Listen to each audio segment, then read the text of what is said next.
1980. Comment est née l'association dont vous fêtez en cette année 1995 le 20e anniversaire? Il est remonté à 1972 avec la création de la bibliothèque astrologique qui réunissait déjà autour de moi un certain nombre de lecteurs qui par la suite s'associeront au lancement de l'association.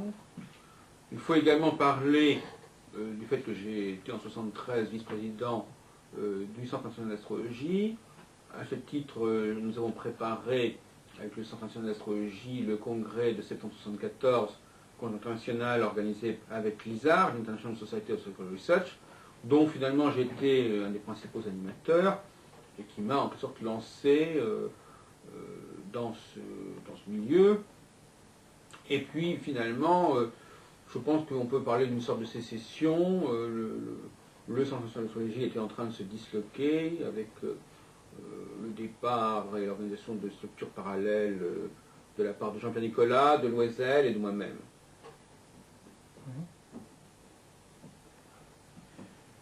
Quels documents audiovisuels restent-ils de cette époque?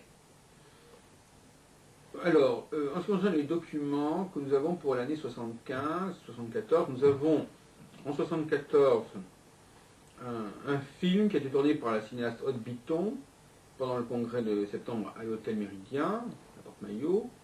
Ce film, nous l'avons visionné notamment au congrès de Montluçon en 1991. Il a circulé, mais enfin, nous ne l'avons pas actuellement dans nos archives. Par contre, nous avons des photos qui nous ont été transmises par Madame Aude Bitton du tournage du film. Nous avons également pris quelques photos. Concernant la réunion de lancement de l'association en mois de juin 1975, nous n'avons pas pris de photos. Par contre, nous avons un document, des cassettes, qui raconte un peu comment s'est déroulée cette réunion de fondation.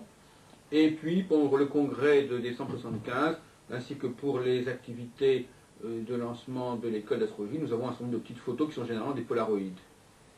Votre voyage d'études pendant le premier semestre d'études 1976 n'a-t-il pas perturbé le lancement de l'association?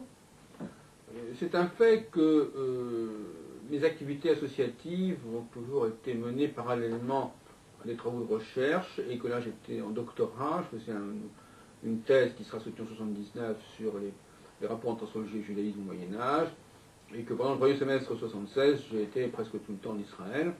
Mais ça n'a pas empêché l'association ni de poursuivre ses activités d'enseignement, ni d'organiser des colloques d'astrologie, aussi bien au mois de mars 1976 qu'au mois de septembre 1976.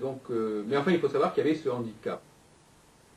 Jacques Heilbronn, comment s'est déroulée la rentrée scolaire 1976? Et à cette époque-là, n'avez-vous pas été amené à entreprendre un nouveau voyage, cette fois-ci en Inde?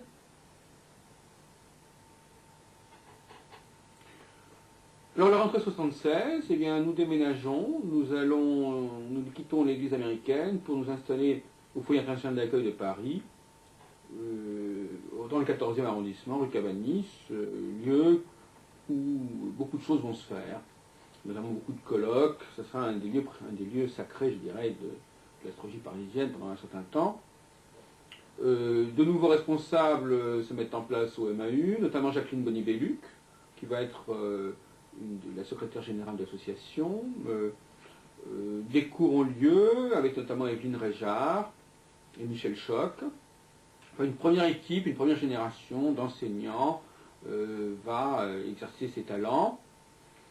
Nous allons aussi d'ailleurs avoir Jean Fort, qui va aussi donner des cours chez nous, toujours au FIAP. Et en novembre 1976, je donne une série de conférences en Inde, à Bombay et à Bangalore, où je rencontre notamment le professeur Raman. Et donc tout ça se poursuit, mon voyage se poursuit pendant qu'en effet, à Paris, s'organisent nos activités. Vers l'association astrologique, tu as quitté l'université pour te retrouver. Quelle sensation ça t'a fait au niveau du public, des élèves, de te retrouver, de passer d'un public d'étudiants, de maîtrise ou de licence, à un public qui était finalement le public des écoles d'astrologie? Bon, moi, la manière dont je l'ai vécu, c'était... Enfin bon, j'étais... Quand j'ai enseigné dans ton truc, là, dans ton mouvement. Il y avait d'une part le fait que je te connaissais toi, puisqu'on s'est connus en 69-70, enfin, au Centre international d'astrologie. Et puis il y avait le fait que j'étais très impressionnée par cette expérience en fac, parce que j'étais très jeune à l'époque, j'étais la plus jeune du département et une des rares femmes qui enseignait dans ce département. Et je parlais tout de même finalement de sujets un peu brûlants. Enfin, j'avais pas tout à fait ma langue dans ma poche, et puis j'avais rencontré des gens qui m'avaient pas mal impressionnée. En fait, c'était une époque assez dense.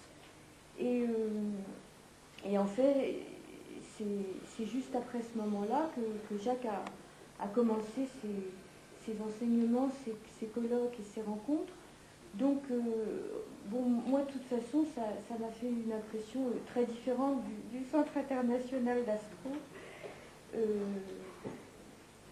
Compte tenu du fait que tu avais organisé au CIA une conférence avec Vagelsi, Daniel Vagelsi, qui, dans les 2 mêmes années où j'enseignais à Jussieu, enseignait à Vincennes, dans le département de mathématiques, sur l'astrologie. Philippe Flamand, qui a été un des élèves de notre école d'astrologie, justement, parce qu'on n'a pas beaucoup d'élèves ici, malheureusement.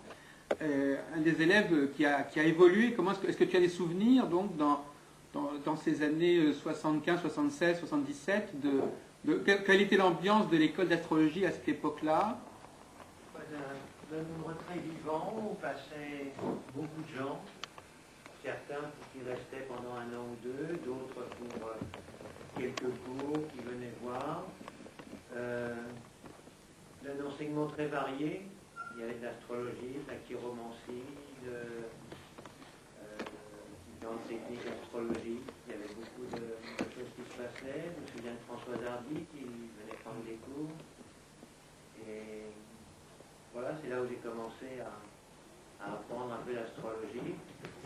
Et si je n'ai jamais pratiqué de façon professionnelle, mais c'est toujours un de mes sujets d'intérêt. L'année 1977 voit le MAU trouver des aides assez puissantes auprès de l'association Nouvelle Acropole et de la revue L'Autre Monde. Est-ce qu'on peut dire que le MAU passe alors à la vitesse supérieure cette année-là? On peut dire que à peine 2 ans après la fondation de l'association en juin 1975, nous sommes au MAU en passe de devenir en quelque sorte le carrefour de l'astrologie française, et surtout de devenir un haut lieu des rencontres internationales.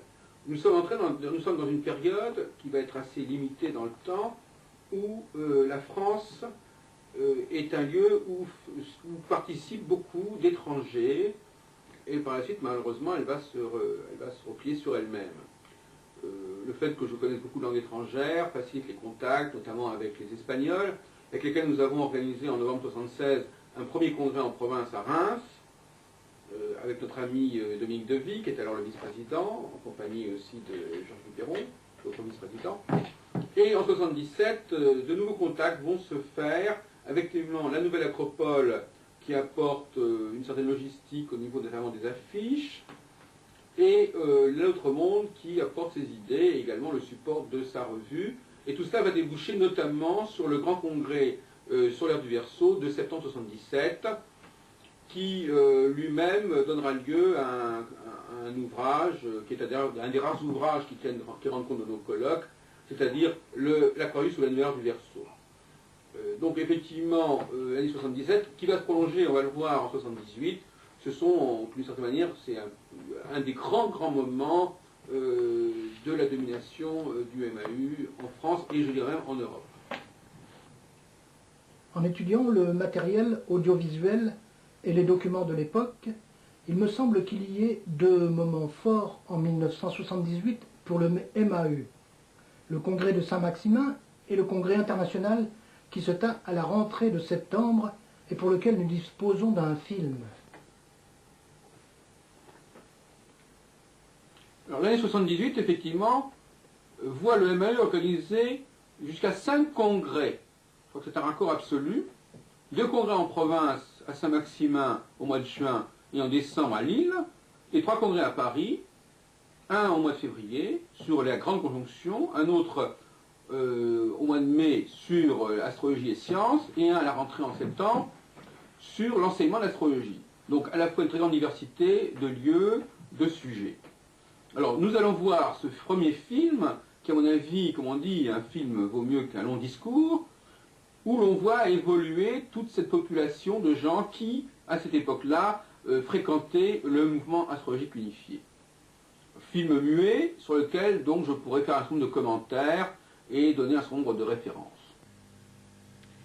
Congrès donc de la Nouvelle Acropole, au début septembre 78. Donc là, on me voit enfin en mouvement. À l'époque, j'avais donc une trentaine d'années. On voit pas mal de personnes, notamment les délégations hollandaises, norvégiennes, que nous allons revoir d'un peu plus près. Voilà, donc autour d'une table ronde, une réunion de la commission pédagogique, on reconnaît Alexandre Ruperti, Kosman et Bakker pour la Hollande, Rigmor Vik pour la Norvège, Herman de Vos, le Belge, Yves Lenoble, à côté de Jacques Vanez, l'Indien Sharma, et on est en train de discuter. Alors les animateurs, c'est Guy Leclerc, le Belge, qui jouera un rôle important. Là, on reconnaît Al Morrison, l'Américain, à côté d'Eric Weil et de l'Américain Richard Heinemann. Donc, véritable discussion au sommet. Là, nous avons, dans une autre pièce, une discussion sur l'enseignement de l'astrologie. Voilà Jacques Dorsan. Nous sommes donc, je répète, en 78. Fernand Schwartz, à côté de sa femme Laura Winkler. Nous reconnaissons Maurice Charvet, Olivier Perbrune. Et voilà une réunion où l'on est en train, à quelques-uns, de décider des grands traits, des grandes questions une sorte de déontologie de l'enseignement de l'astrologie, dont le texte est paru dans le guide de la vie astrologique. Voilà la signature des accords entre les Européens et les Américains. Jacques Heilbronn, pouvez-vous faire le bilan de l'activité du mouvement astrologique unifié en province au cours des années 76 à 78 ? Les congrès en province, et même les congrès à l'étranger, seront par la suite une des grandes spécificités du MAU, qui n'a jamais voulu s'enfermer dans le périmètre parisien, contrairement à d'autres activités, d'autres associations qui, par rapport à Paris ou par rapport à la région lyonnaise, se sont cantonnées d'une certaine façon. Alors, faire le bilan en 78 par rapport à notre rétrospective qui va jusqu'en 95, c'est voir les signes annonciateurs de cette politique provinciale systématique qui va nous amener jusqu'en Suisse, jusqu'en Angleterre, jusqu'au Luxembourg, jusqu'en Belgique, dans les années qui suivront. Donc le premier congrès 76 fut organisé à Reims parce que nous avions notre ami Dominique Devy qui s'y trouvait, s'organisait à la faculté de l'université de Reims.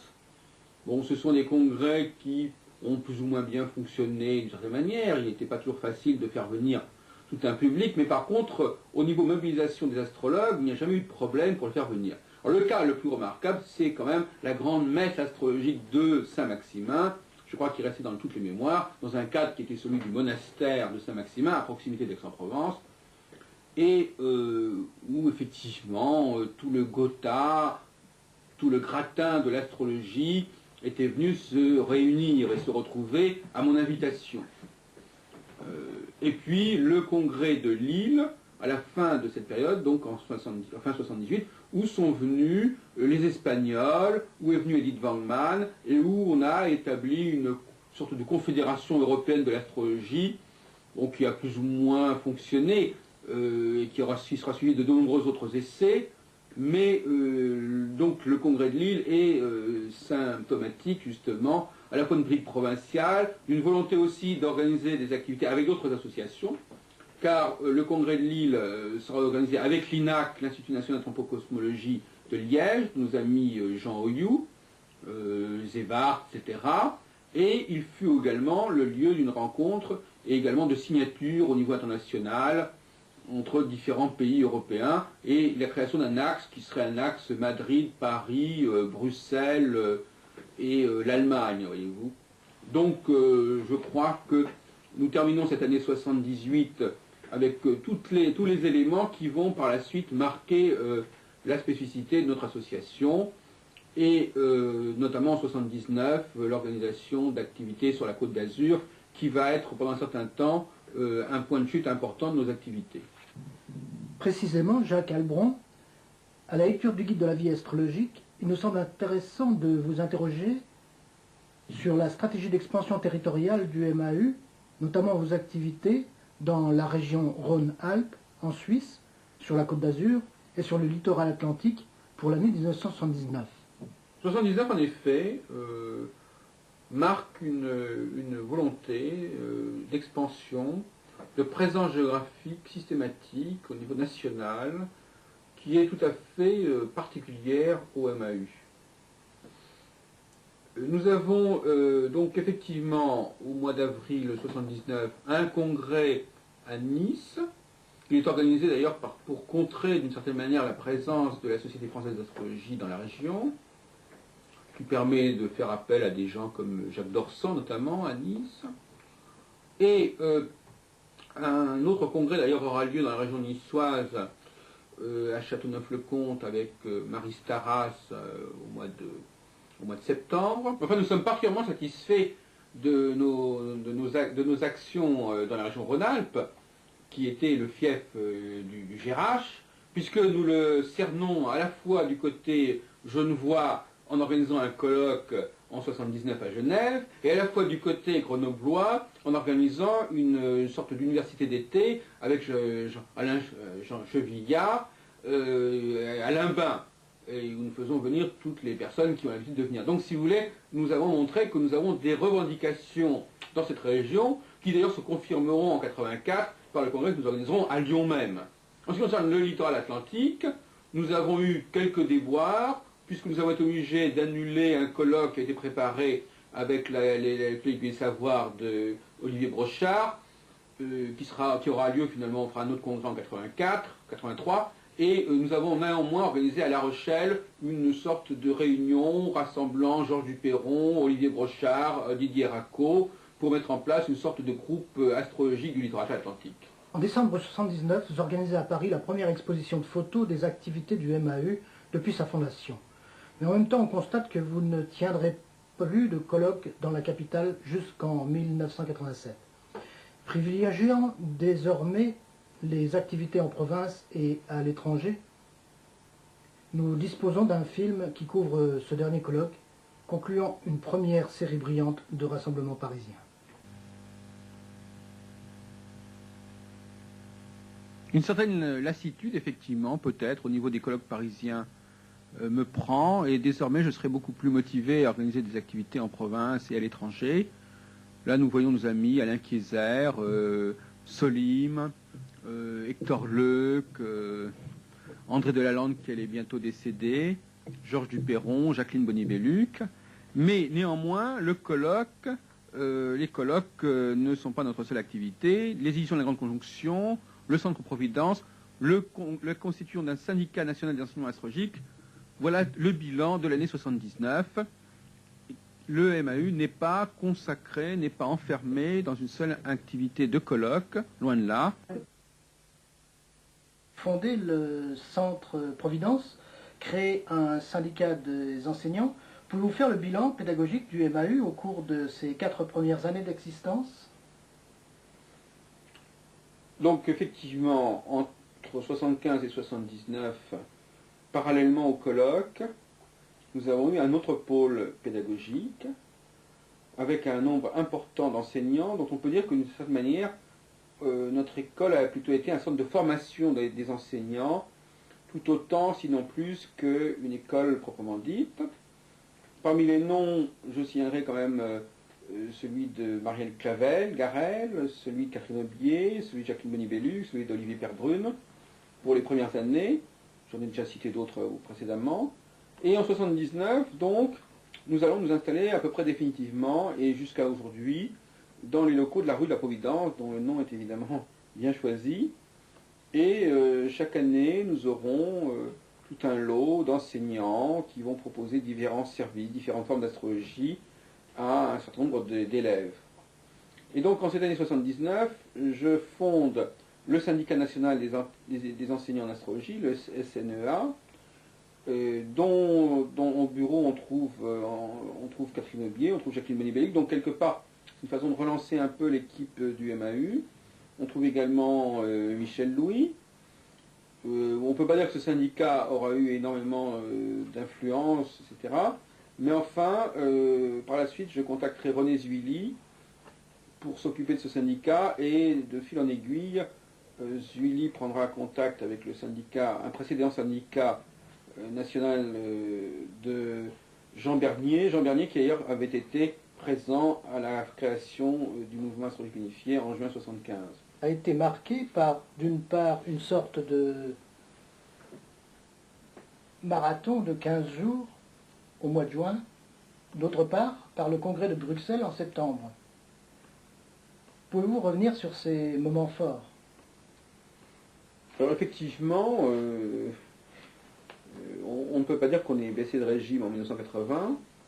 À chaque fois, on relance un peu l'intérêt.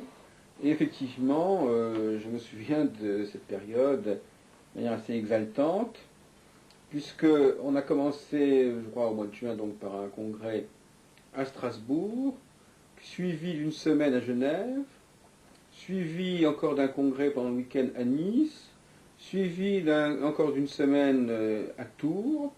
Donc pendant 2 semaines, on est passé de l'Alsace à la Suisse, à la Côte d'Azur, à la Touraine. Bon, avec une très grande variété d'activités. On ne peut pas dire que tout le monde ait suivi toutes les activités, mais enfin, si vous voulez, j'avais concentré comme ça, sur 3 week-ends, sur une quinzaine de jours, énormément d'activités, dont un stage. Alors, je préfère parler, à Nice, nous avons créé la Fédération internationale méditerranéenne d'astrologie, et à Bruxelles, nous avons créé une fédération internationale des astrologues de langue française. Donc, vous voyez où on n'a pas perdu notre temps. Oui. Qu'en est-il de cette stratégie des fédérations qui semble avoir occupé votre esprit à cette époque? Effectivement, nous avons des projets fédératifs ambitieux qui d'ailleurs vont précéder ceux qui en 84-85 marqueront la fédération de Denise Després et celle de Daniel Rousseau. Donc en 80, nous avons l'idée de rassembler les différentes associations astrologiques du bassin méditerranéen, l'Espagne, l'Italie, la Grèce et Israël. Israël où d'ailleurs je fais un nouveau séjour en 1980 et je rencontre les milieux astrologiques de la région et moi-même fait des conférences. En ce qui concerne le congrès de Bruxelles, eh bien à Bruxelles nous rassemblons une structure qui réunit les groupes belges, français, suisses et luxembourgeois et dont le siège se trouvera à Luxembourg, et un congrès en 81 sera organisé par son secrétaire général luxembourgeois Jean-Nicolas Scheuer. Passons à 1980, avec justement le congrès de Luxembourg, mais surtout la grande aventure de celui de Londres. Qu'en a-t-il été? Alors effectivement, à la suite du congrès de Bruxelles, la Fédération internationale de langue française se met en place. Le congrès de Luxembourg réunira notamment le GRH, avec Maurice Charvet qui viendra, Denis Labouret, Francine Mercier qui représentera le mouvement astrologique de Suisse romande. Il se tiendra dans de très bonnes conditions au Holiday Inn de Luxembourg. Enfin, il n'y aura pas une concrétisation suffisamment précise de ce projet. Et je voudrais parler maintenant donc de la grande aventure de Londres, où nous avons organisé un colloque pendant 10 jours de l'autre côté de la Manche, dans l'ancienne ambassade du Cambodge à Londres, un congrès qui montrait encore une fois, de façon encore plus spectaculaire, que nous ne nous contentions pas d'occuper le terrain francophone, et que nous avions également des visées au niveau européen, et que nous pensions pouvoir exporter en quelque sorte notre savoir-faire astrologique au niveau des colloques en dehors de notre territoire naturel. Entrée de 1980, vous ouvrez une annexe de la rue de la Providence dans le quartier latin rue Saint-Jacques. Pouvez-vous nous parler de l'expérience du centre Albertus Magnus? Alors cette expérience n'a pas été très heureuse. Après une première année au centre Providence extrêmement riche, avec les enseignements d'André Delalande, de Francis Buck, de Liliane Souvet, d'Arnold Weinstein, Daniel Giraud, Olivier Clouzot, Hector Leu, etc. Bon, il me vient l'idée que nous sommes un petit peu excentrés dans le 13e arrondissement et que nous pourrions nous installer vraiment dans le quartier latin. Et c'est ce qui se passe. En fin de compte, le centre ne donnera pas vraiment beaucoup de cours pour différentes raisons techniques, mais nous inviterons la Nouvelle Acropole à organiser elle aussi des activités dans ce centre situé juste au-dessus de la librairie Niclose Bussière. Sur l'importance que l'Angleterre a jouée dans votre carrière astrologique depuis vos débuts jusqu'au milieu des années 80. En effet, mes débuts, puisque j'ai commencé avant même la création du MAU au tout début des années 70, à aller au congrès anglais qui se tenait chaque année au mois de septembre. J'ai d'ailleurs organisé à plusieurs reprises en septembre 76, en 77, des congrès juste après ou juste avant celui des Anglais. Et effectivement, j'avais eu beaucoup de contacts avec des amis anglais, notamment auprès de l'Astrological Lodge, des gens comme Geoffrey Cornelius, qui est venu d'ailleurs à Lille en 78, Charles Harvey, qui est venu à Paris à mon congrès en 77, et je crois avoir joué donc avec ce congrès de Londres en 1981, j'ai un petit peu joué les happenings à Londres, et je continuerai, je fais un petit peu une sorte d'anticipation. En 1984, j'organiserai le congrès d'histoire de l'astrologie au Warburg Institute à Londres qui fera souche jusqu'à ce jour. Mes séjours en Angleterre, d'ailleurs, sont aussi l'occasion de faire des travaux au Warburg Institute en histoire de l'astrologie. J'ai voulu organiser un colloque dans la ville de Pierre-Équel, à Metz, que j'avais déjà eu des tentatives d'ailleurs dans les années précédentes, et je suis arrivé à mettre sur pied, notamment à la faculté de droit de Metz, un colloque avec bien entendu l'appui, comme d'habitude, très important des associations locales. Et puis il y a eu un projet dans la suite du colloque de Nice avec les Grecs à Athènes, un projet qui a amené toute une délégation française à Athènes, c'était très intéressant. Et puis encore une fois, un autre projet, toujours à la fin de 82, qui s'est réalisé à Toulouse avec nos amis de la faculté libre d'anthropologie de Paris et du Galerie Coudrier, dont vous savez, nous l'avons dit, que j'avais participé à la création de leur association en 79. Voilà donc tout un ensemble d'activités, d'ailleurs, avec comme caractéristique le fait que nous avons publié des actes de colloque grâce à Georges Keppers, grâce au Belge Georges Keppers, qui d'ailleurs lui-même organisera à Tournai avec nous un congrès l'année suivante en 83. En effet, en dehors des colloques, vous avez eu d'autres pôles. Pouvez-vous nous parler des activités des éditions de la Grande Conjonction durant ces années-là? Alors la Grande Conjonction a d'abord été une petite revue, un petit bulletin né en 75, puis ensuite en 76 c'est devenu une revue sous le nom de la Grande Conjonction, et en 79 c'est devenu une petite maison d'édition grâce à la sortie du traité de l'ordre dans le monde de Gabriel, qui avait été refusé chez Dervy, et nous avons donc fait une petite édition artisanale qui a très très bien marché. Je me souviens avec beaucoup d'émotion la quantité de demandes de cet ouvrage qui manquait effectivement sur le marché, bien qu'à l'époque on venait de lancer aux éditions traditionnelles l'ouvrage de Lecor, membre fondateur du MAU par ailleurs. Et de fil en aiguille, j'ai noué contact avec l'édition Très Daniel, Laménie, et nous l'avons diffusé chez eux, puis il a été réédité chez eux, et par la suite tout un catalogue d'ouvrages est sorti, dont en 83 les mathématiques divinatoires avec une préface de Pichon. Donc effectivement, nous avons été les premiers parmi les associations astrologiques à peu près qui nous sont contemporaines, à développer un rayon édition. Donc en 1957, au Seuil, le CIA avait publié une collection sur le zodiaque. Le MAU est contacté par Solar en 1980 pour publier une petite collection qui sera rééditée en 1992. Et j'invite Catherine Aubier, Françoise Collin, Brigitte Chéret, une de nos élèves, Marguerite Cochelin de Bisemont, à participer à cette collection. De même que j'avais participé avec Jean-Pierre Nicolas à la collection sur les grands livres chez Tchou. J'avais rédigé le grand livre du Sagittaire. Donc je suis très satisfait de cela. D'ailleurs, Catherine Aubier, à la suite de ce contact Solar, commencera une grande carrière de publication, aux éditions EMEA notamment.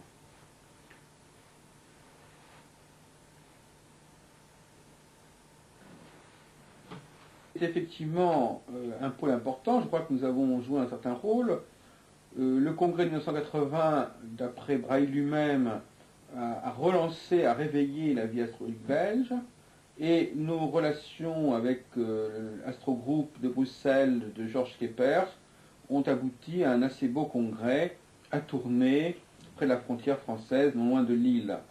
Donc, voyez-vous, nous avons une politique systématique. Alors, en ce qui concerne ce que vous dites, c'est vrai, dans beaucoup de cas, à cette période-là en tout cas, nous essayons d'encadrer les vacances d'été. Un congrès à Toulon qui nous ramène à notre vocation méditerranéenne, après ceux de Nice et de Saint-Maximin, avec notre ami Jourdan. Et un congrès à la rentrée à Nantes, le fameux congrès que nous n'avons pas pu faire en 1979 et qui se fait avec Alain Chivray, et où nous ne renonçons jamais à notre présence et à nos projets. Ouais. Et donc finalement, nous continuons à quadriller la France, comme peut le montrer une carte géographique, et à organiser nos activités sans oublier, sans nous restreindre à une région particulière comme le feraient les autres groupes. Au début 84, un congrès important